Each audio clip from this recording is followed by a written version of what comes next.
Hi everybody, thank you for coming to my channel. This is Wendy. I wanted to show you a trick that I do with dryer sheets, and these are used dryer sheets at that. And dryer sheets are those the fabric softener sheets that you throw in the dryer to well, whatever dryer sheets do in the dryer with your clothes, but this is what they look like for people who don't know what they are. It's just a square piece of fabric softener sheets. Anyway, I kind of wanted to show you how I use it. I use Mod Podge, okay? And what I do is I mix water into the already Mod Podge to get it a little soupy, is what I call it. A little bit more soupy than what it normally is.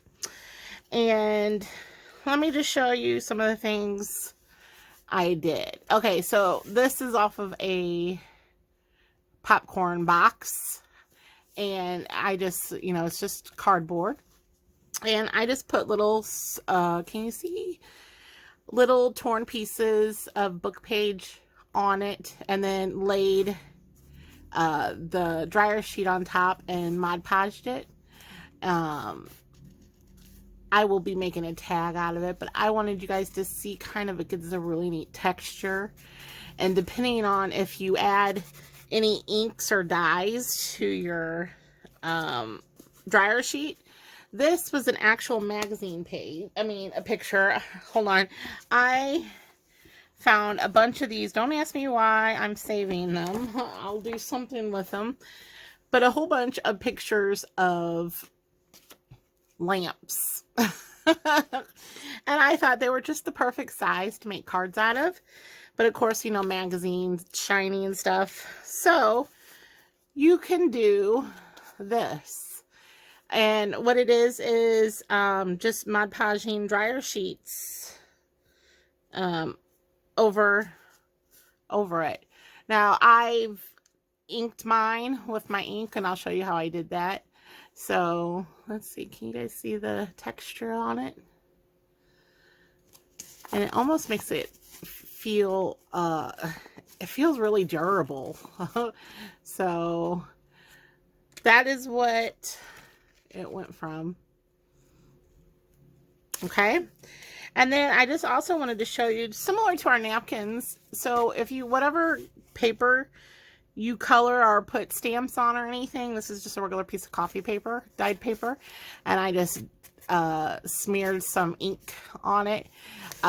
This does show through, not as much as white napkin, but it does show through, and it just has a really cool feeling to it.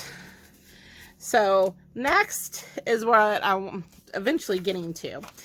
How to make some textured paper. This is just a corner. I wanted to show you guys. Just really cool texture to it. For your book pages or for pockets or just little ephemera pieces. It's really fun and simple to do. Let me first show you. What I do is I get my stack of ink, and I have just a pigment ink pad I'm just using. What I do is I get crumble it up. Can you see? I just crumble it up and just press directly on there, and just certain blobs with my finger, because oddly enough, it doesn't come through as much as you would think if you're just doing that. So I kind of just give it a couple little taps. Let's put some blue on here. And my blue is really wet.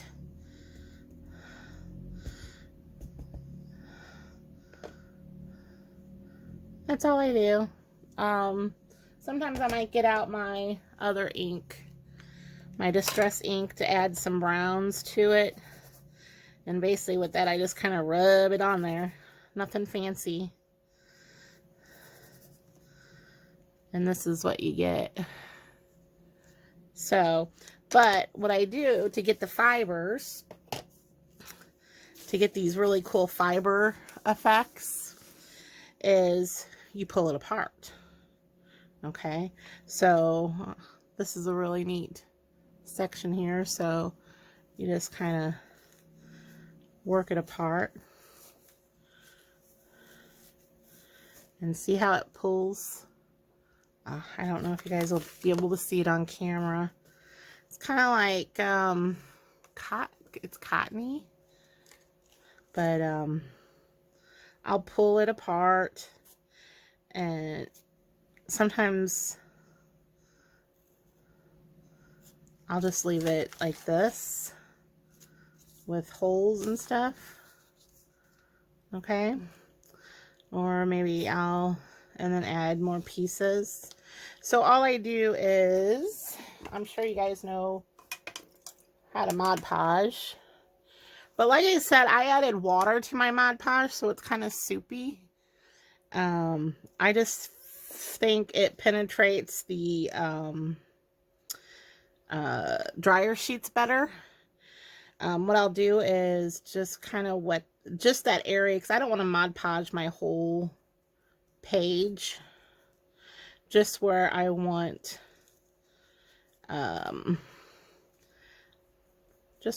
my textured pieces at. Of course, you could do the whole page too. It wouldn't do any harm. Since it is watered down, I don't think it stiffens up your paper, because like this is like, it's just like regular paper, because sometimes Mod Podge makes it stiff and kind of gives a plastic feel. But I've just noticed, I don't know if it's just because of the fibers, and also the string fibers, you can pull at them too. It just seems to, maybe it's because it's soaking up the glue. I don't know. But here's this, see this little fiber piece? You just find a little spot and glue it down. What these are good for is making handmade journal tags. You know, when you need a nice little background or borders or whatnot. I love making textured papers. One of the techniques, let's see, I'll show you one of my fancy papers. You might have already seen them. Here's one of my textured papers, and this has thread, coffee grinds. It has napkins under it. So this is a really textured piece of paper. So this is along the same lines, but I think it just gives it a softer feel. Now, what I could do, well, I got you guys on the phone, or on the phone. I'm thinking of making a call, apparently. I could use my heat gun and see how that works. Let me see. Let me pause you for a second and we'll see. Well, apparently this is part 2. My phone didn't like me pausing. And my heat gun was a little bit too hot and it tried to scorch my paper. So no heat gun. At least not when I'm rushing. Okay, so hopefully you guys get the idea. So you can make really cool papers. This is just the back right now, but this I'll probably turn into a fancy card or something. But just having a full sheet of paper, you know, your full book page insert, and just doing it on the corner or edge of your page would look really cool too. But pretty cool, I thought. So there it is, and it's all from dryer sheets. All right, you guys have a good evening. Thank you. Bye.